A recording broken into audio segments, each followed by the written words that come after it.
rooms. And let's just do that.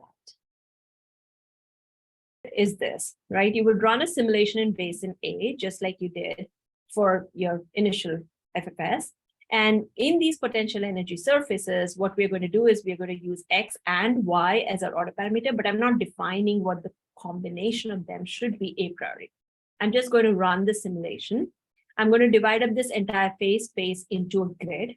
And then I'm going to create a set of grid sites that describe the basin and the first interface based on the sampling that I obtain. And the way I do it is because I have divided the entire space into a grid, I can go in and I look at every how much sampling I get for each grid. And based on that, I'm going to define a basin A set, and then I'm going to define an interface set, right? And then I'm going to collect configurations from the trajectories that cross that first interface.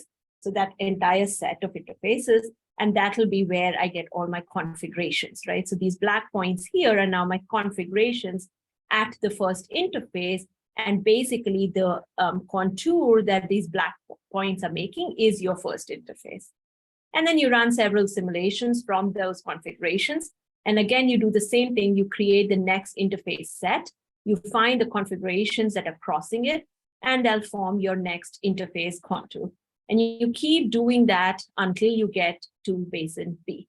And generally, even if you don't know what is basin B, this probability of going from the next, going to the next interface from the previous interface, both in FFS and CFFS, will start becoming equal to 1.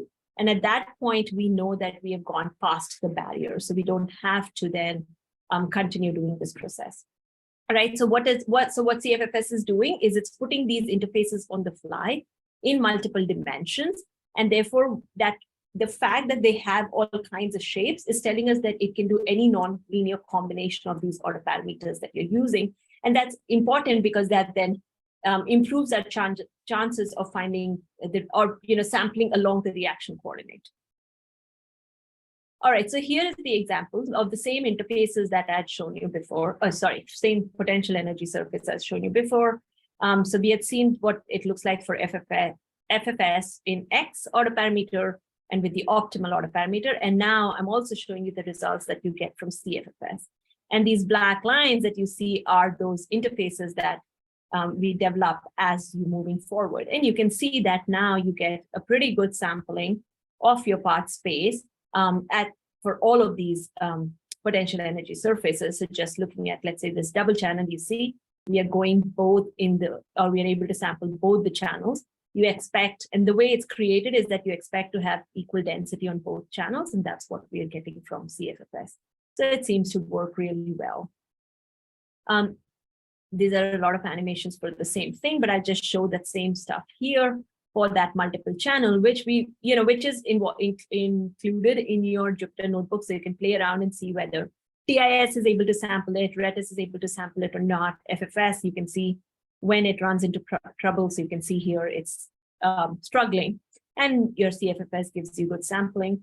We can repeat these calculations many times. So that's what we did with different combinations of the order parameter, as well as ran it multiple times. And all of these 9 squares you see are different runs for FFS in a single dimension.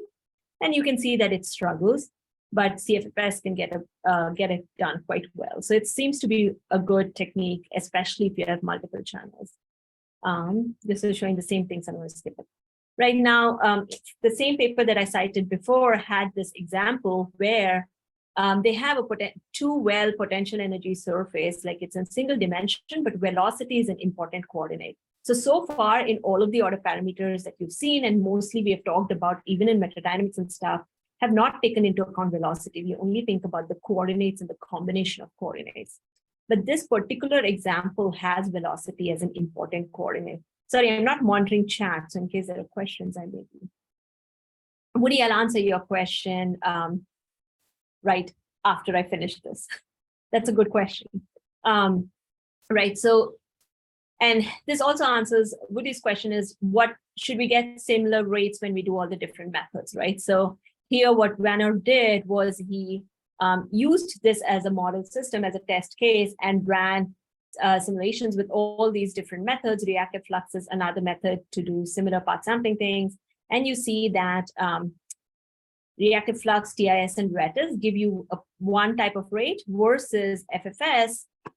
You do one long basin run, one short basin, so they're just two variations of the same thing, give you a much lower rate. So they're not able to get the right result. And in this case, the reactive fluxes are ground truth, right? So clearly these methods are struggling, and primarily it's struggling because it can't take velocity into account. And because you're only forward propagating, what happens is the system does not get enough velocity to jump over the, or to get to the next interface, or to jump over the barrier, and hence it's unable to cross the interface, and therefore it underestimates this rate. Versus in RETIS and TIS, because you allow for that backward relaxation, because you go reverse and forward in RETIS, it allows you to get the appropriate velocity and then jump over the barrier. So that is why you see this difference. So then we tested this out for CFFS as well, and we see that actually our rates are in good agreement with the previous ones, and we're able to sample better. And in CFFS, what we do is we use R and V as the two order parameters, so your coordinate as well as the velocity.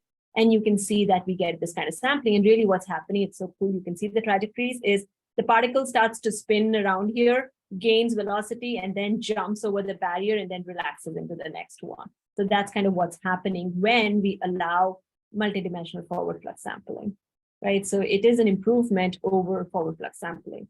But the question comes back is, how much more computationally expensive is CFFS as opposed to TS and typical FFS? And that's the challenge. It is a lot more expensive, but it depends on sort of your system to see how much more expensive it would be relative to FFS and TIS.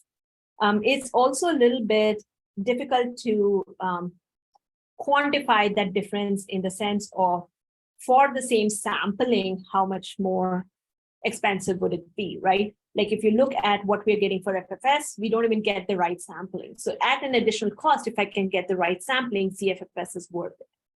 The challenge actually becomes is if you go more than two order parameters, let's say you want to tie 2 or 3, what could happen is that as you're moving on a front, you may not be able to populate the entire surface equally. You could have a sparse population. Is that a problem of the sampling, or is that an indicator of what the underlying energy landscape looks like? Is not very easy to determine. And to be able to allow for that sparsity and still keep propagating without adding actually a bias to your system is kind of the bigger challenge in sort of making CFFS more efficient for multiple dimensions. And that is something that we are still thinking about how we could do. But yeah, I mean, all of these are expensive calculations for sure. Okay, and that's what I had for CFFS actually. Yeah, we have a question from Ricardo, so let me. Does this methods have a preferential bias for either high or lower rates, or are they unbiased estimators? So they should be unbiased estimators unless you're doing something wrong, and that is the main point here, is that you're not biasing your system to go one way or the other. You're simply developing techniques that allow you to sort of locally sample more, but you're not biasing the system. You're not pushing it to go one way or the other.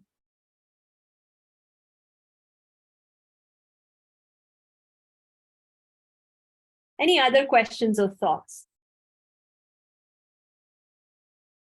Right, so one good example for CFFS that we would like to work on is, you guys did an example of NaCl where you know that the distance between the ions, but also solvent role is important. So in CFFS, one good example would be to do on one order parameter, a solvent-based order parameter, and on the other order parameter to have the ion-based order parameter, and then propagate and see how the system works out. And that's something that we plan is part of our future work.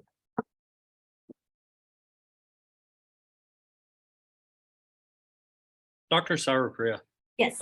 So for that though, so if that's what you were taking as your two order parameters, coordination number of solvent and the ion distance, you're still not, so on the example that you had in your presentation, CFFS knew what the velocity of whatever system it was. You were including that as one of your order parameters, but with solvation and ion distance, you don't have that. So how does CFFS still take that into account?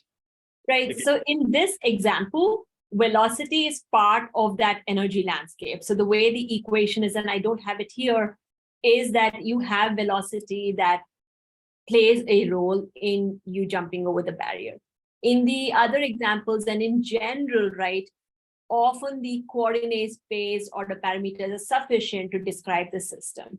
And often we don't really account for the velocities. Now we could, and so in that case, you would have to think about, hey, does the velocity matter? And then do I incorporate it into an order parameter? Should I do it as relative velocity between the two ions? I mean, it may not be relevant. Usually in most of these systems, we don't take into account the velocity as much, but who knows, right? But if it's an important, then you have to think about how you're going to incorporate it, right? And technically, you could also extend out CFFS into more order parameters. So I say, I do solvation, I do ion distance, and then I do some velocity vector. But as you increase the number of order parameters, you are going to increase the computational cost. Right, for sure. Okay, gotcha. Thank you.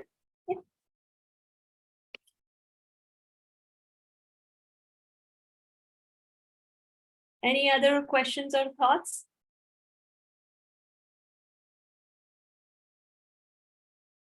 If not, oh, wait, Bishop has a question. When comparing rate constant values for different path sampling methods, are the methods compared to reactive flux method to see if the method is underestimating, for example, FFS? Yeah, so in that example, particular example, reactive flux method was a good way to get kind of the ground truth. And so that's why Vannerup used it. And then he compared all the other methods to that. Will it always be the case is not necessarily known. Again, if it's a complex system, you may not know what the ground truth is, but what you can do is try to do different methods and see if you're getting consistent answers or not. But again, remember, rates are very sensitive to small energy differences, so it becomes a little bit tricky to compare. And one of the challenges in the field is these calculations are very expensive. So to give you an idea, we've tried to use CFFS for hydrate nucleation. It took us about 10 months to get to a few interfaces. And at that time, we said, okay, this is too slow. We are not going to continue any further, right? Now, similarly, someone took about a year and a half to do RETIS on hydrate nucleation. And then after that, if you say, okay, is this right? Can I now run FFS for comparison? It's very, very hard, right? Because they're taking so long and they're so expensive. So usually for these complex systems, we actually don't have yet a good set of test beds where we can actually compare consistency across different methods. And that is something that we are working towards, but we will always be limited by the complexity of the methods until we get to a point where, it becomes easy to study these systems.